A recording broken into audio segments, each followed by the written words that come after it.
Hello students, I am BL Chaudhary, team botany CLC Sikar. हाँ बेटा, सब मज़े में हो, अच्छे हो ना? तो बेटा स्वागत है आपका लेक्चर नंबर 30 में। प्रीवियस लेक्चर 29 में अपने लास्ट में ब्राउन एलगी फियोफाइसी, जिनको सामान्य भूरे शैवाल कहते हैं, उनका आवास और उनका पादप शरीर कैसा होता है पढ़ चुके थे। अब बेटा देखो, अपन इस लेक्चर में देखते हैं कि फोटोसिंथेटिक पिगमेंट और ब्राउन एलगी, यानी भूरे शैवालों के फोटोसिंथेटिक पिगमेंट क्या है। तो photosynthetic pigment of brown algae, यानी बेटा भूरे शैवालों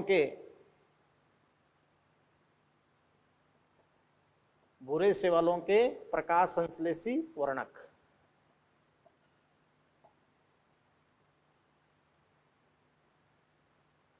तो बेटा देखो, भूरे शैवालों के अंदर प्रकाश संश्लेषी वर्णक में क्लोरोफिल, बहुत इंपॉर्टेंट क्वेश्चन। तो क्लोरोफिल आपके होते हैं बेटा क्लोरोफिल ए और क्लोरोफिल सी, क्लोरोफिल ए और क्लोरोफिल सी। और सबसे इंपॉर्टेंट अपन बात करें बेटा कि क्लोरोफिल ए क्लोरोफिल सी, आप जानते हो कि कैरोटीन, तो कैरोटीन तो क्लोरोफिल ए और बीटा कैरोटीन यूनिवर्सल है सभी एलगी के अंदर, ये कॉमन आ रहे हैं, देखो ये और ये।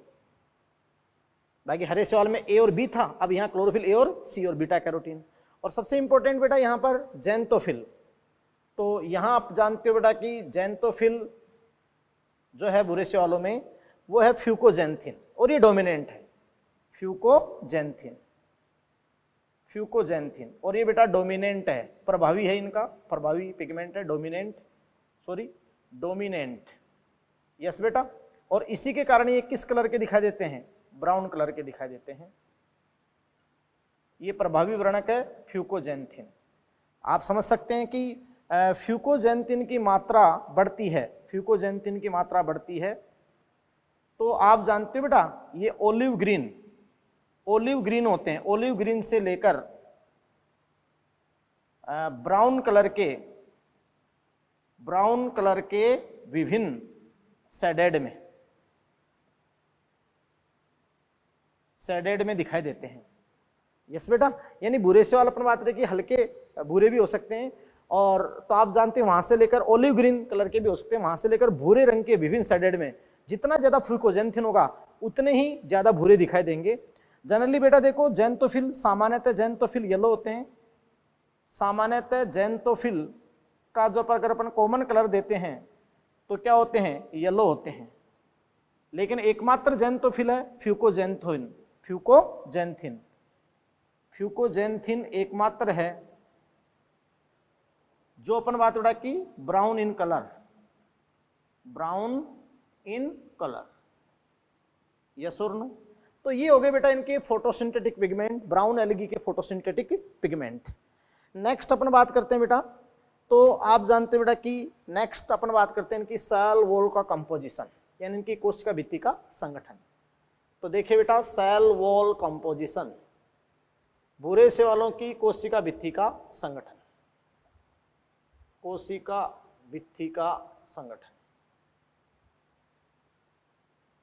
तो देखिए बेटा जी, जो भूरे शैवाल होते हैं उनकी कोशिकाओं पर जो सेल वॉल होती है, यूकैरियोटिक सेल है, प्लांट सेल है, तो सेल वॉल जो होती है, मैं आपको बता दूं बेटा कि भूरे शैवालों के अंदर जो सेल वॉल होती है वो मेनली तो सेलुलोज की होगी, लेकिन उसके ऊपर आउटर कवरिंग होगी, और वो कवरिंग होगी जिलेटिनस कवरिंग।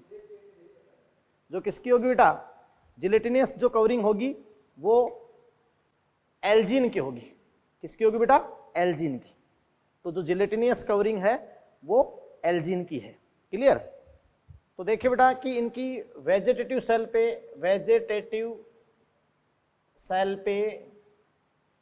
पर सेल वॉल है, काई कोशिकाओं पर जो सेल वॉल है वो मेनली सेलुलोज और आउटर कवरिंग के रूप में जिलेटिनियस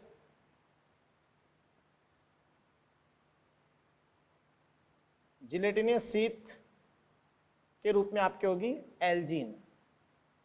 एल्जीन साट, यानी एल्जिनिक एसिड इसकी आपकी बनी होगी। यानी अपन कहें बेटा कि इनकी कोशिका भित्ति सेलुलोज प्लस पोलिनॉन सल्फर एस्टर होते हैं, पोलिनॉन सल्फर एस्टर। तो पोलिनॉन सल्फर एस्टर यानी सेलुलोज के बाहर जो बाह्य आघातों के लिए कवरिंग है ना, तो बेटा आप जानते हो कि जो कवरिंग होती है, कवरिंग वो एल्जिन की होती है, एल्जिन की, जो इन्हें बाह्य आघातों से बचाती है, बाह्य आघातों से बचाती है।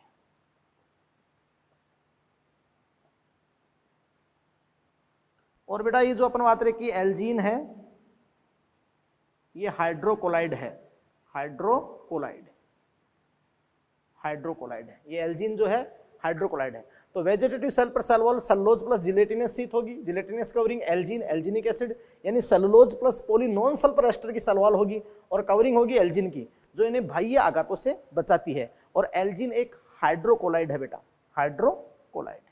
यस, बात को समझे, एक जंदरागी पदार्थ है, हाइड्रोकोलाइड है, और उसमें वाटर होल्डिंग की अच्छी कैपेसिटी है, जल को धारण करने की अच्छी कैपेसिटी है, वाटर होल्डिंग की अच्छी कैपेसिटी है।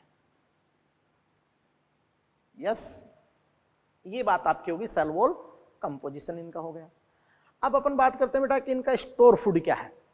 तो भूरे शैवालों का जो स्टोर फूड है, संचित भोजन है,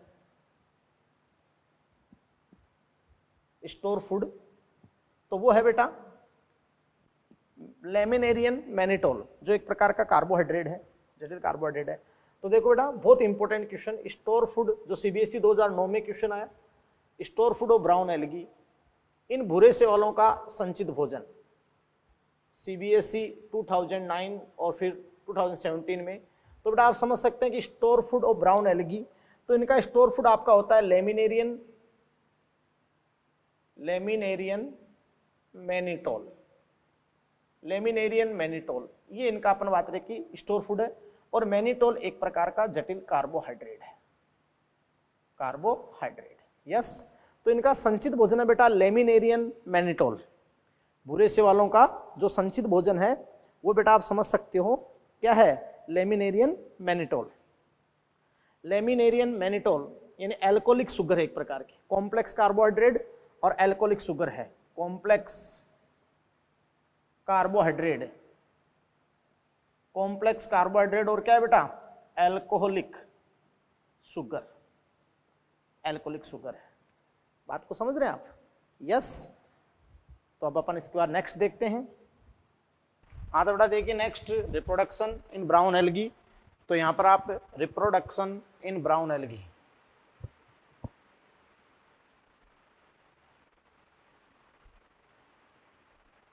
रिप्रोडक्शन इन ब्राउन एल्गी बेटा भूरे शैवालों में जनन।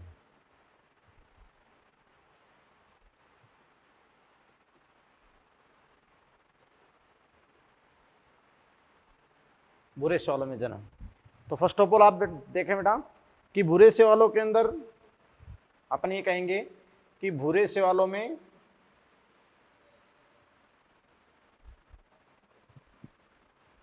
वेजिटेटिव यानी कायिक, वेजिटेटिव, एसेक्सुअल, अलैंगिक व sexual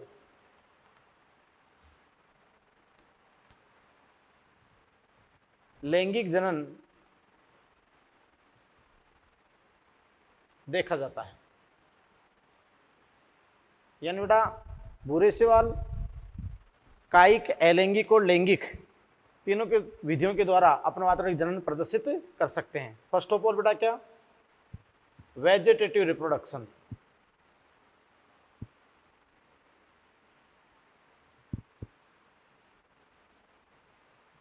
vegetative reproduction in bracket में क्या, कायिक जनन। तो देखो बेटा कि अनुकूल परिस्थितियों में प्रोसेस होगी वेजिटेटिव रिप्रोडक्शन। आपको पता होना चाहिए कि सारे के सारे भूरे शैवाल तंतु में हैं। शुरू में अपन लाइन लिखा था कि भूरे शैवालों में एक कोश के रूप है ही नहीं, मतलब सारे के सारे भूरे शैवाल तंतु में। हाँ, तंतु में बहुत ज़्यादा थैलस में वेरिएशन शो करते हैं। 0.5 mm के सरल साकित 0.5 mm के सरल साकित एक्टोकार्पस से लेकर 100 मीटर तक की कैल्प तक। यस बेटा, तो आप जानते हैं कि सारे के सारे जो भूरे शैवाल हैं वो फिलामेंटस फॉर्म रखते हैं। क्या रखते हैं बेटा, फिलामेंटस फॉर्म, तंतु में रूप। क्लियर। तो देखो वेजिटेटिव रिप्रोडक्शन यानी अनुकूल परिस्थितियों में, जो वेजिटेटिव रिप्रोडक्शन है, तो अनुकूल परिस्थितियों में जो इनके अंदर सबसे सामान्य विधि है बेटा, वो आप जानते हो कि क्या है, फ्रेगमेंटेशन। यानी सबसे उपयुक्तम विधि है वो क्या है बेटा, फ्रेगमेंटेशन। तो आप क्या लिखोगे कि अनुकूल परिस्थितियों में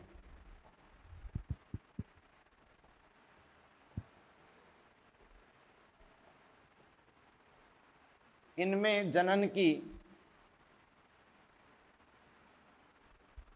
सबसे सामान्य विधि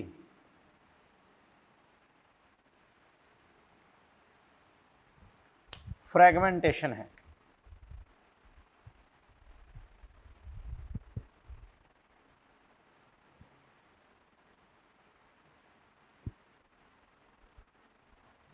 फ्रेगमेंटेशन है, खंडन है। यस, यानी जो बेटा फिलामेंटस स्ट्रक्चर है, जो इनके फिलामेंट्स हैं, तो फिलामेंट्स में फ्रेगमेंटेशन हो जाएगा, फिलामेंट में फ्रेगमेंटेशन। क्लियर है। तो ये इनका हो गया first vegetative reproduction. Clear. Next आप जानते हैं कि बेटा एसेक्सुअल रिप्रोडक्शन, तो भूरे शैवालों में एसेक्सुअल रिप्रोडक्शन, आप समझ सकते हैं अलैंगिक जनन। तो भूरे शैवालों में जब एसेक्सुअल रिप्रोडक्शन होता है तो मोटाइल स्पोर के थ्रू होता है, यानी बाई जू स्पोर, चल बीजाणु के द्वारा। और बेटा आप देखते हैं कि एल्गी में मोस्ट कॉमन एसेक्सुअल स्पोर हैं, मोस्ट कॉमन एसेक्सुअल स्पोर जू spore. Most common asexual spore क्या है बेटा, जू स्पोर है। यस, जो आप समझ सकते हैं कि बाइफ्लेजिलेटेड स्पोर होते हैं, बाइफ्लेजिलेटेड स्पोर होते हैं, और जो बाइफ्लेजिलेटेड स्पोर होते हैं वो आप समझ सकते हैं बेटा कि पियर सेप्ड होते हैं, नाशपति आकार के, पियर सेप्ड। और टू फ्लेजिला होते हैं, ओनली टू फ्लेजिला, और फ्लेजिला अनइक्वल होते हैं। ये अपना रहेगा टिन सेल, यानी थोड़ा खुरदरा टिन सेल, और ये अपना रहेगा क्या, स्मूथ।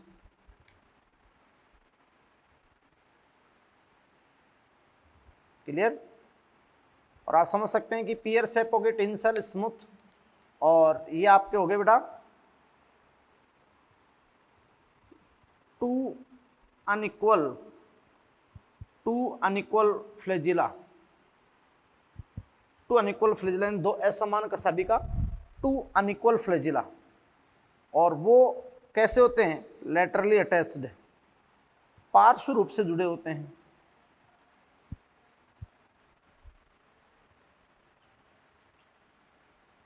पार्श्व रूप से जुड़े रहते हैं। तो ये हो गया बेटा क्या, एसेक्सुअल रिप्रोडक्शन। किसमें, ब्राउन एल्गी के अंदर एसेक्सुअल रिप्रोडक्शन। नेक्स्ट अपन देखते हैं सेक्सुअल रिप्रोडक्शन। तो बेटा भूरे शैवालों के अंदर सेक्सुअल रिप्रोडक्शन, तो आप देखें कि जो सेक्सुअल रिप्रोडक्शन है इनमें, तो सेक्सुअल रिप्रोडक्शन बेटा लैंगिक जनन का मतलब क्या होता है, बार बार अपन आपको बता रहे हैं कि गैमेट फॉर्मेशन एंड सबसे इंपॉर्टेंट प्रोसेस क्या है, फ्यूजन ऑफ गैमेट। क्लियर। तो आप समझ सकते हैं बेटा कि देखो यहाँ भूरे शैवालों में सेक्सुअल रिप्रोडक्शन,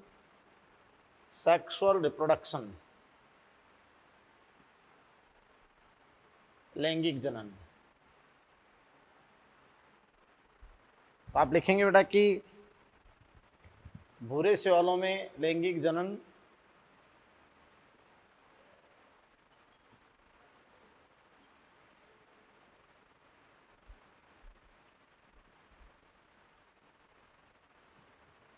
आइसोगेमस,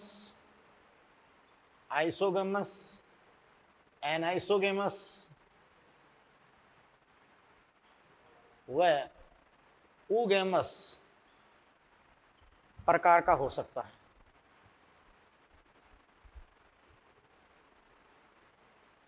यानी बेटा देखो, भूरे से वालों के अंदर जो लैंगिक जनन है ना, वो आइसोगेमस, एनाइसोगेमस और oogamous यानी समयुग्मन, विषमयुग्मन या अंडयुग्मन, मतलब आइसोगेमस, एनाइसोगेमस और oogamous हो सकता है।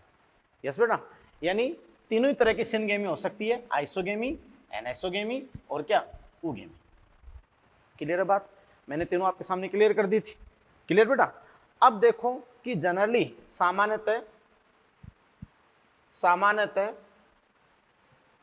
भूरे से वालों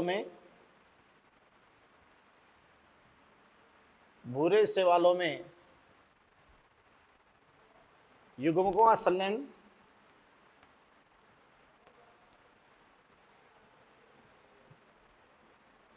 जल में होता है। भूरे शैवालों में क्या बेटा, एक बहुत कॉमन बात आपको कहें कि सामान्यतः शैवालों में बाह्य निषेचन पाया जाता है, जल में गैमेट का फ्यूजन होता है। फ्यूजन ऑफ गैमेट कहाँ होता है? वाटर में होता है। और हाँ, अगर आइसोगेमी और एनाइसोगेमी हो तो जो एल्गी अपने सेल्स रिलीज कर देते हैं और वाटर में फ्यूज होती हूँ, अगर आइसोगेमी और क्या हो, एनाइसोगेमी। लेकिन अगर oogamous प्रकार का सेक्सुअल रिप्रोडक्शन हो, oogamous प्रकार का सेक्सुअल रिप्रोडक्शन हो, तो फिर आप जानते हो बेटा कि वहाँ गैमेट का जो फ्यूजन है वो oogoनियम में होगा। क्लियर बेटा? तो देखो, यदि oogamous प्रकार का सेक्सुअल रिप्रोडक्शन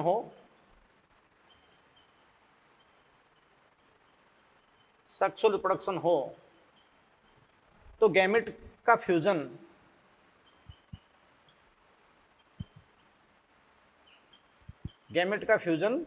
oogoनियम में होगा। oogoनियम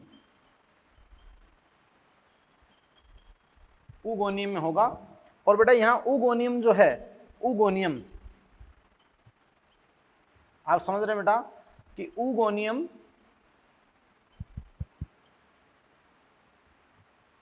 फीमेल रिप्रोडक्टिव पार्ट है।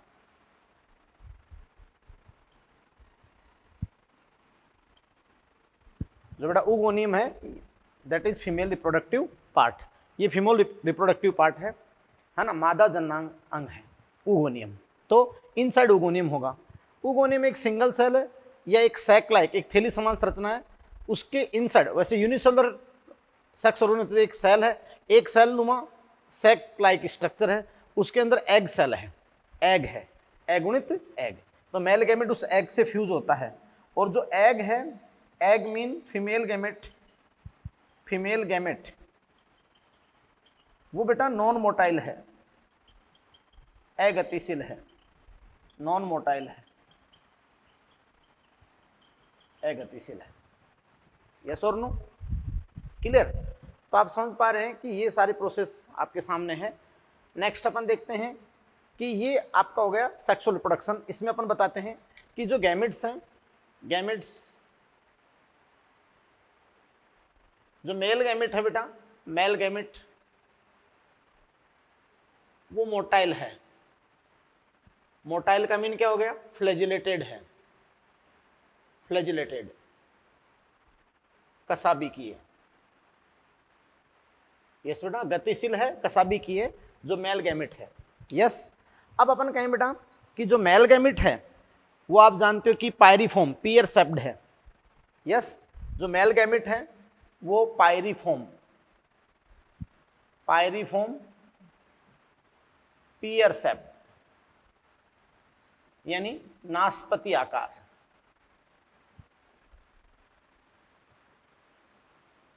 है ना। पियर सेप पायरीफॉर्म बोल सकते हैं, पियर सेप नाशपति आकार बोल सकते हैं। और आप समझ सकते हैं कि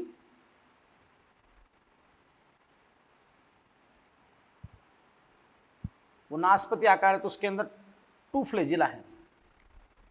और आप समझ सकते हैं बेटा कि 2 फ्लैजिला हैं, वो दोनों ही फ्लैजिला अनइक्वल हैं। 2 फ्लैजिला, 2 कसाबी का हैं, और वो दोनों ही फ्लैजिला अनइक्वल हैं, असमान हैं, हेटेरोकॉन्ट, हेटेरोकोन्ट है, विषम कशाभिक।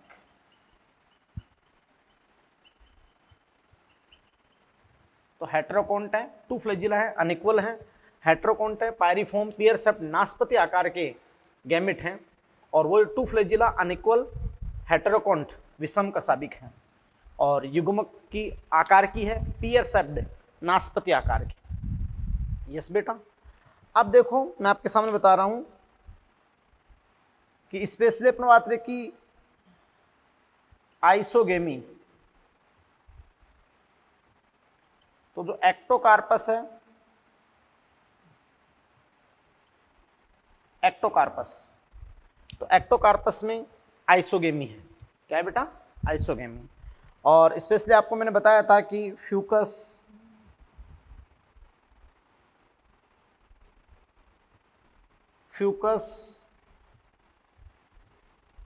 सार्गेसम,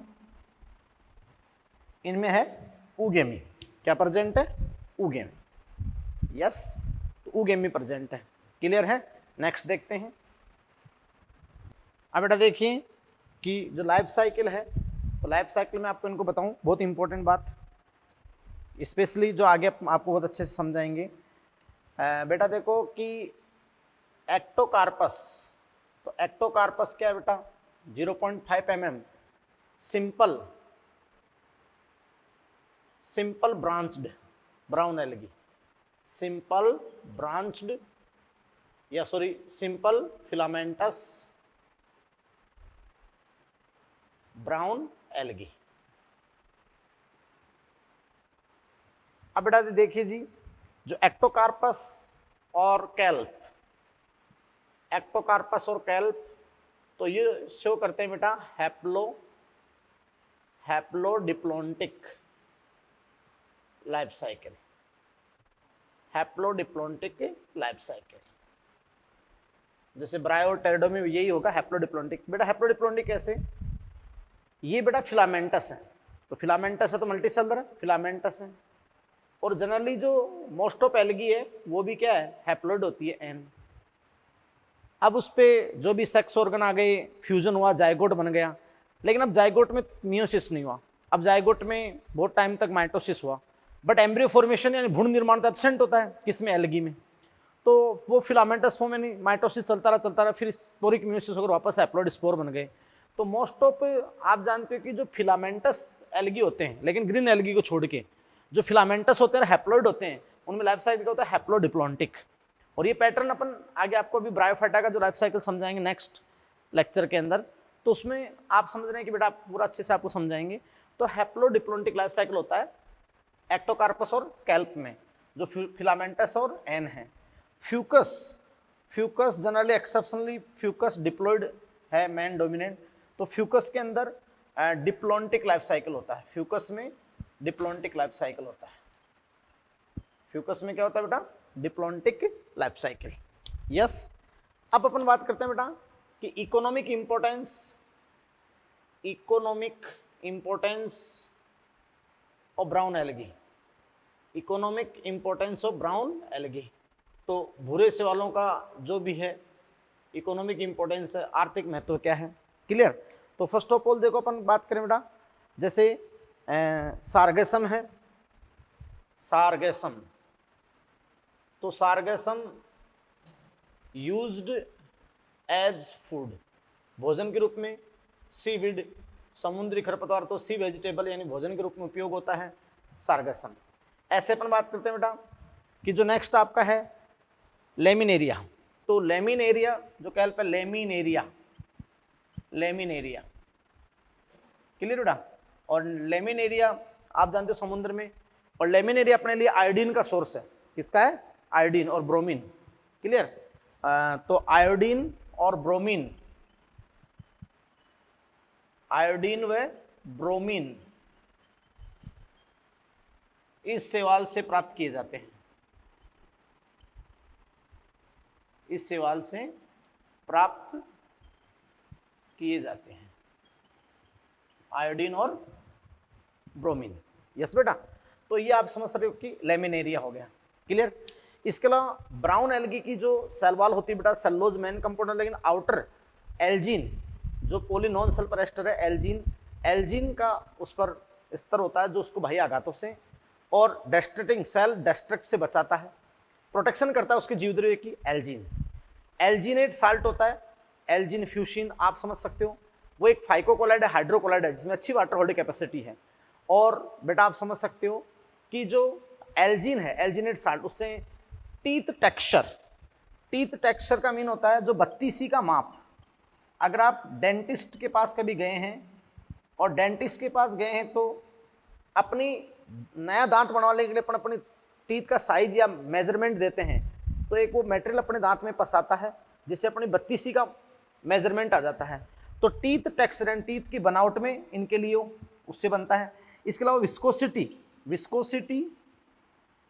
विस्कोसिटी इंक्रीज करता है एल्जीन। तो आप जानते हो कि टूथपेस्ट में, शेविंग क्रीम में, इन सब में वो यूज होता है। क्लियर? तो ये लाइन वहां पर भी आपको बताई थी मैंने। तो ये कंप्लीट हो गया आपका ब्राउन एल्गी। अब नेक्स्ट स्टार्ट करते हैं रोडोफाइसी, रेड एल्गी। यस बेटा, तो नेक्स्ट देखिए। तो देखिए बेटा, शैवालों का जो वर्ग है Rhodophyceae, class Rhodophyceae, red algae. Clear? यानी ये क्लास रोडोफाइसी, रेड एल्गी। तो इनको अपन सामान्यतः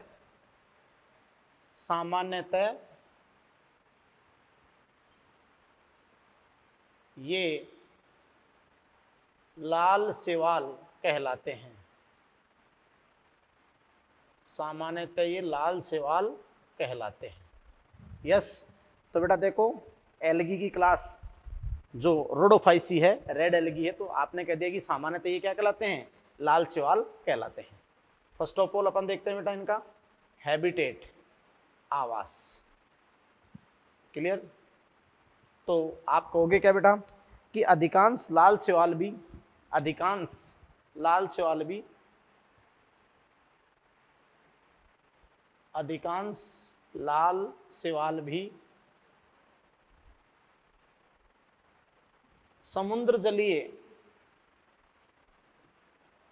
समुद्र जलीय आवासों में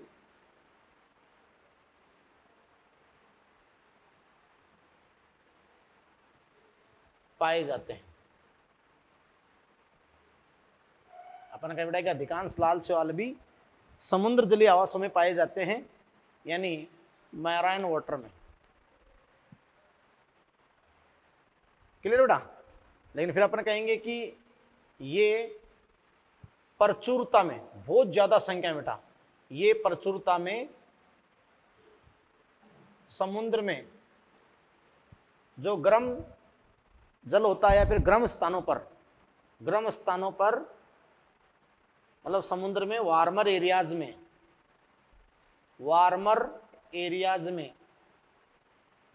पाए जाते हैं। तो ये प्रचुरता समुद्र में गर्म स्थानों वार्मर एरियाज में पाए जाते हैं। यस बेटा, तो देखो अपन ने कहा कि अधिकांश लाल शैवाल समुद्र जलीय होते हैं, लवण जलीय होते हैं, समुद्र जलीय आवासों में पाए जाते हैं, मैराइन वाटर में, लेकिन उसमें भी ये प्रचुरता से समुद्र में गर्म स्थानों मतलब वार्मर एरियाज में पाए जाते हैं। क्लियर? अपवाद स्वरूप एक आधा वंश है लाल शैवाल का, जो बेटा आप समझ सकते हैं कि स्वजलीय है। तो अपवाद स्वरूप बैट्रैकोस्पर्मम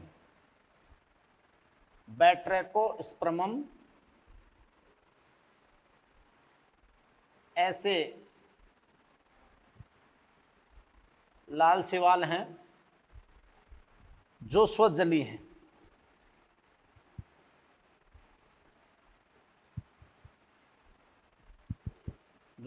होते हैं। तो बेटा केवल एक वंश या कुछ स्पीसीज अपवाद स्वरूप बैट्रैकोस्पर्मम, है ना, बैट्रैकोस्पर्मम ऐसे लाल शैवाल हैं जो स्वजलीय होते हैं। बाकी आप जानते हैं कि मोस्ट ऑफ मैराइन वाटर में और वार्मर एरियाज में पाए जाते हैं। क्लियर? तो ये हो गया बेटा हैबिटेट। अब अपन बात करते हैं साइज एंड फॉर्म।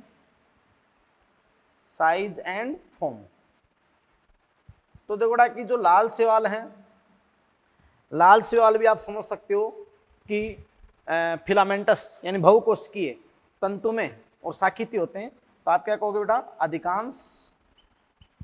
अधिकांश लाल शैवाल भी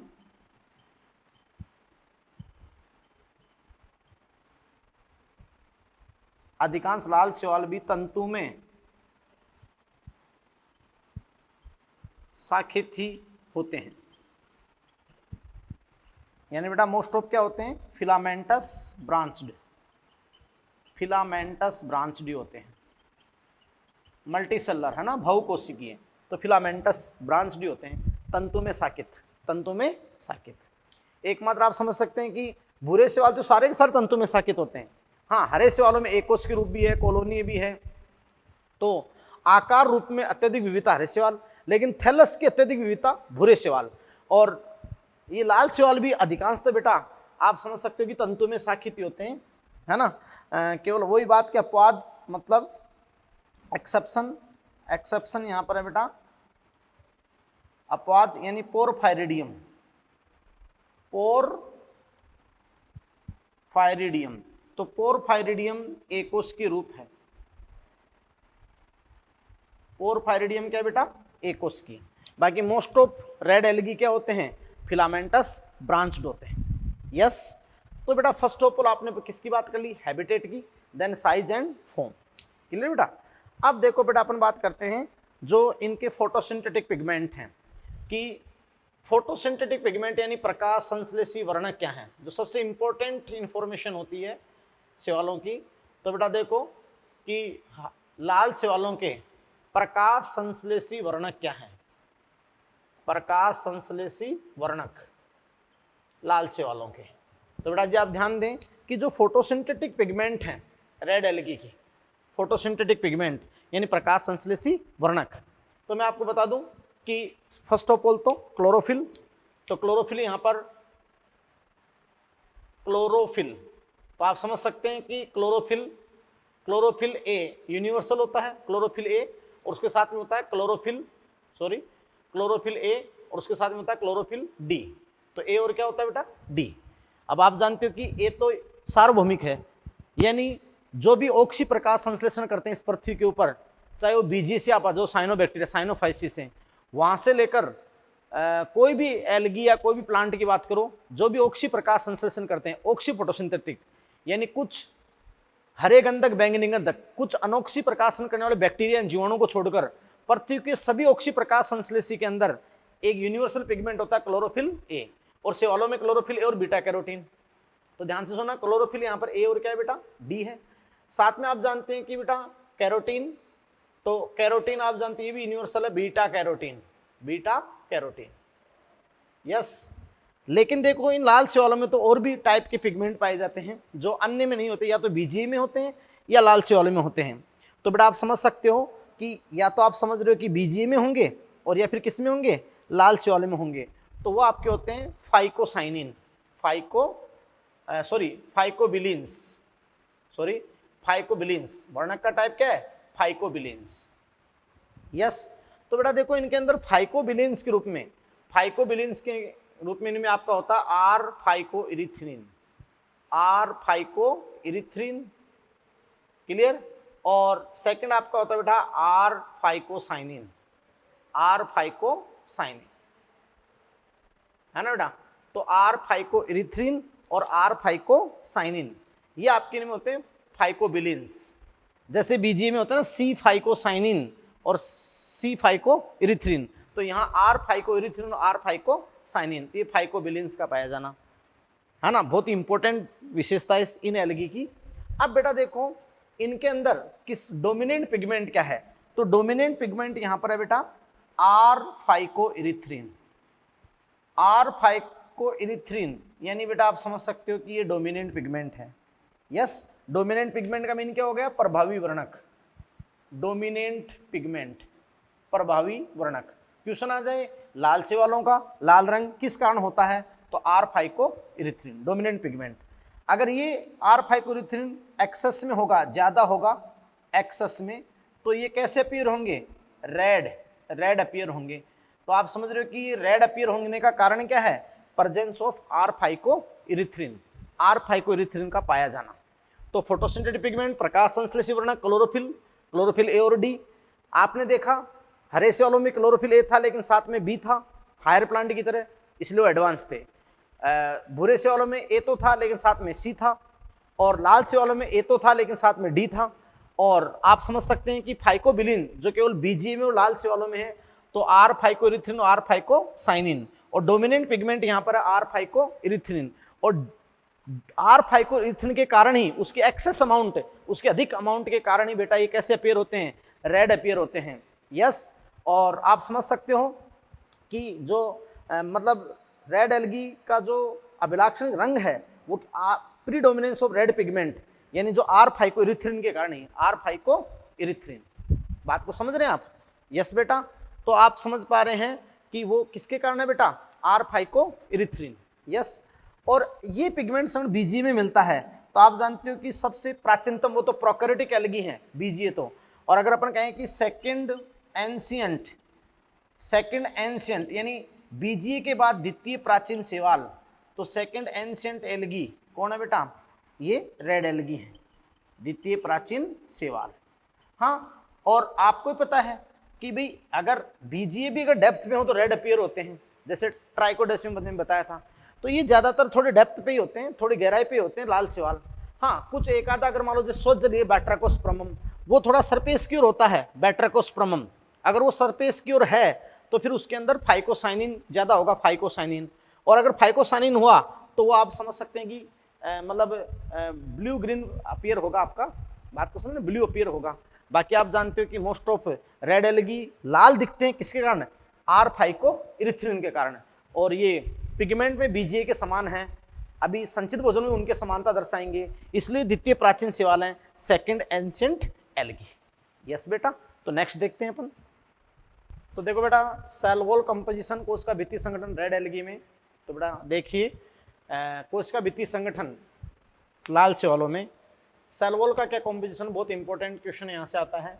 तो बेटा देखो इनकी कोशिका भित्ति सेल वॉल, सेलुलोज और पैक्टिन तो मैं नहीं, सेलुलोज और पैक्टिन तथा पॉलीसल्फेट एस्टर यानी पॉलीसल्फर एस्टर युक्त होती है। पॉलीसल्फर एस्टर की कुछ मात्रा पाई जाती है मेन सेलुलोज और पैक्टिन।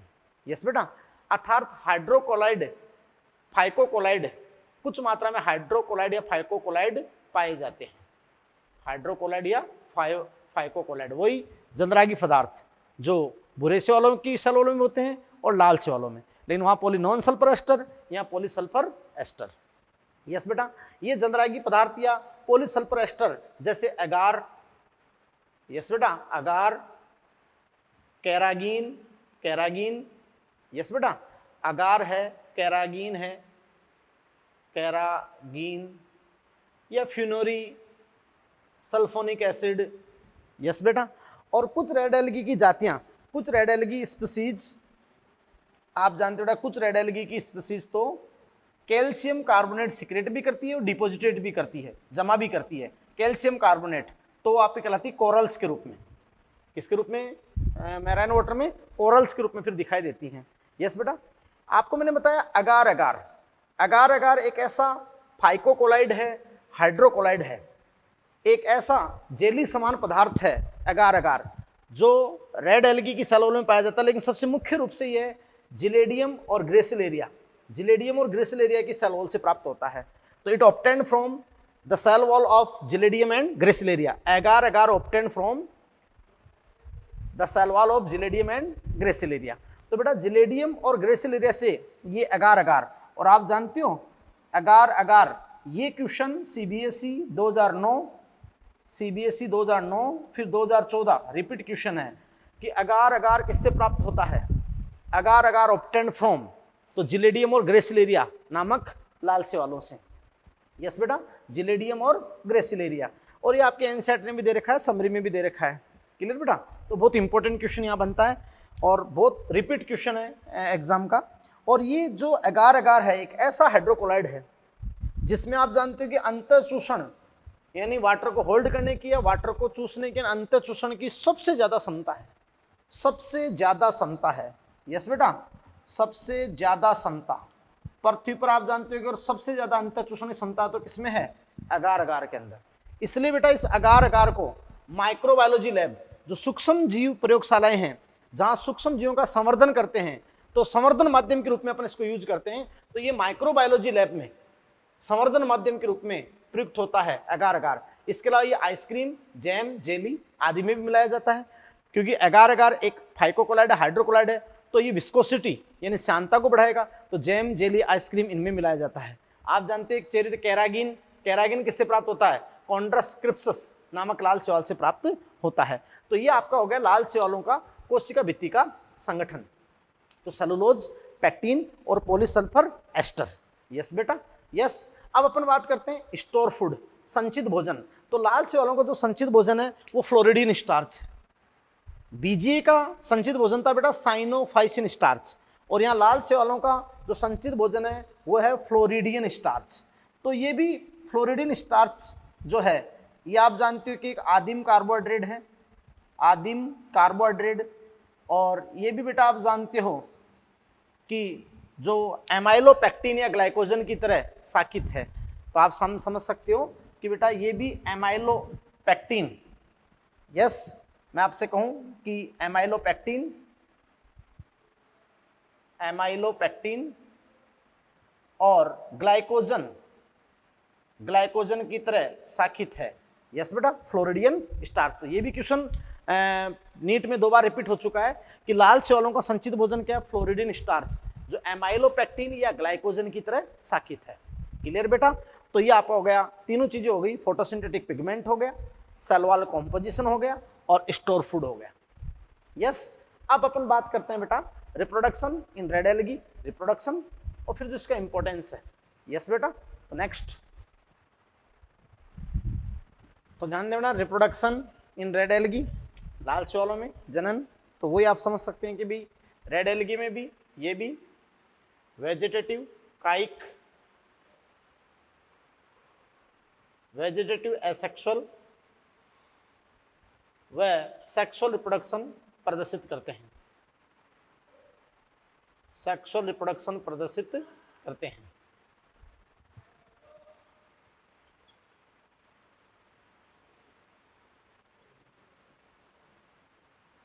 फर्स्ट ऑफ ऑल बेटा वेजिटेटिव रिप्रोडक्शन, वेजिटेटिव रिप्रोडक्शन। तो ध्यान दें, वेजिटेटिव रिप्रोडक्शन जो कायिक जनन है तो कब होगा? अनुकूल परिस्थितियों में, अनुकूल परिस्थितियों में और सामान्यतः खंडन। तो जो बेटा जो भी तंतुमय रूप है फिलामेंटस फॉर्म है, तो अनुकूल परिस्थितियों में सामान्यतः खंडन।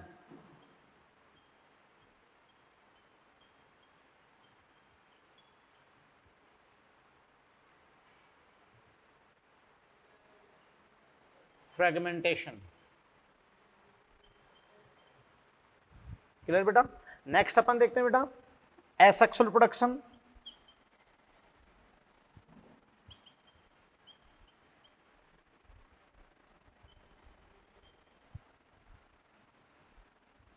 अलैंगिक जनन।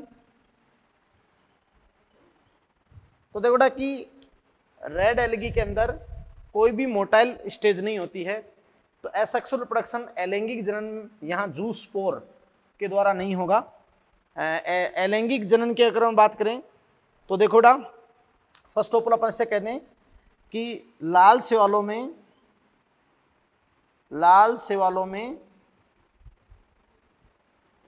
अलैंगिक जनन के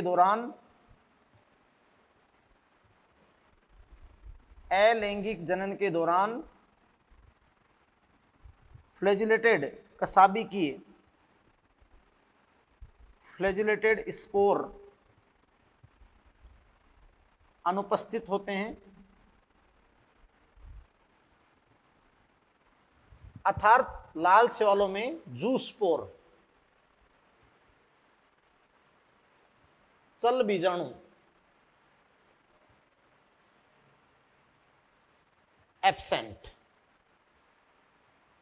एब्सेंट होते हैं। क्यों बेटा? क्योंकि आप जानते हो कि बीजीए जो साइनोबैक्टीरिया बीजीए तथा लाल शैवालों के जीवन चक्र में कोई भी मोटाइल स्टेज मोटाइल स्टेज, चल अवस्था एब्सेंट होती है। कोई भी मोटाइल स्टेज, कोई भी चल अवस्था क्या होती है बेटा? एब्सेंट होती है। इनके लाइफ साइकिल में कोई भी मोटाइल स्ट्रक्चर फ्लैजिला कभी भी प्रेजेंट नहीं होता है। यस, इसलिए आप जानते हो कि ये मुख्यतः नॉन मोटाइल यानी अचल, नॉन मोटाइल यानी अचल, नॉन मोटाइल माइटोस्पोर, नॉन मोटाइल माइटोस्पोर द्वारा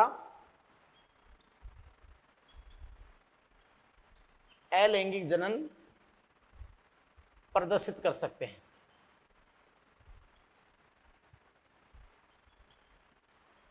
फर्स्ट थिंग, यस बेटा।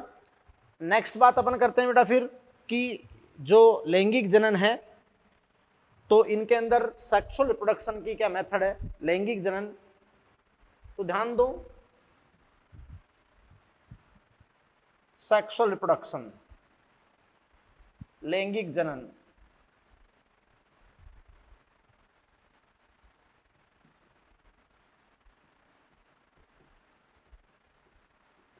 तो देखो बेटा कि जो लाल से वालों का जो लाइफ साइकिल, लाल से वालों के जीवन चक्र में कोई मोटा स्टेज तो है नहीं, इसलिए इनमें युग्मक भी गतिशील नहीं होते हैं, गैमेट भी मोटाइल नहीं होते हैं।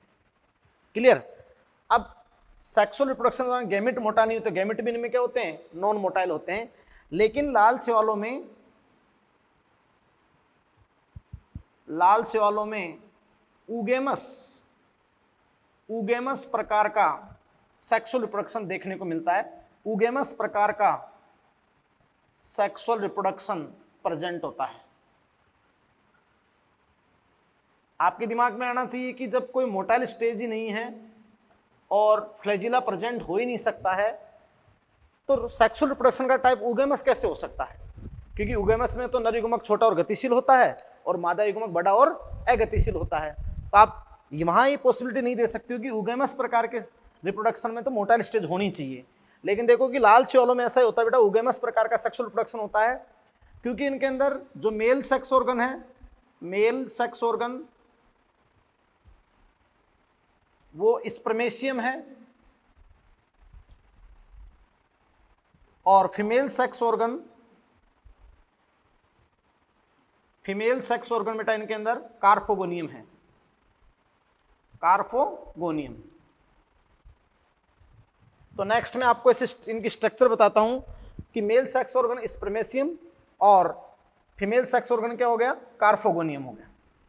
तो देखो बेटा स्पर्मेशियम ऐसे होता है जिसमें मेल गैमेट होता है स्पर्मेशिया, और ये स्पेशली अपना कार्फोगोनियम होता है, फीमेल सेक्स ऑर्गन कार्फोगोनियम। इसको आप कहते हो ट्राइकोगाइन। तो ये क्या होता है? म्यूचुअली सिक्रेट करता है। तो स्पर्मेशियम मेल गैमेट अट्रैक्ट होता है, जैसे ही वाल से टच होता है तो वाल को इन्वेजिनेशन वलन करके इनसाइड चला जाता है और किसी से अगर फ्यूज हो गया एग सेल से, तो है तो एक टाइप का क्या? ऊगेमस। बट यहाँ गैमेट कोई भी मोटाइल नहीं है, बट ये टाइप ऑफ सेक्सुअल रिप्रोडक्शन क्या है बेटा? Oogamous. Type of sexual reproduction क्या है? ऊगेमस। और लाल शैवालों के अंदर कॉम्प्लेक्स पोस्ट फर्टिलाइजेशन इवेंट यानी लिंग निषेचन के बाद जटिल उद्विकास देखा जाता है। यानी जैसे निषेचन होता है, जाइगोट बनता है, तो जाइगोट में तुरंत मियोसिस नहीं होता है, जाइगोट में कई सारे माइटोसिस होकर एक थैलस बन जाता है। फिर वो थैलस बन गया, फिर आप जानते हो कि उसके ऊपर सेक्स ऑर्गन आकर फिर आप मियोसिस होकर और फिर वो प्रोसेस आपकी होती है। तो निषेचन के साथ इनमें कॉम्प्लेक्स पोस्ट फर्टिलाइजेशन डेवलपमेंट यानी निषेचन के बाद इनमें जटिल उद्विकास पाया जाता है लाल शैवालों में।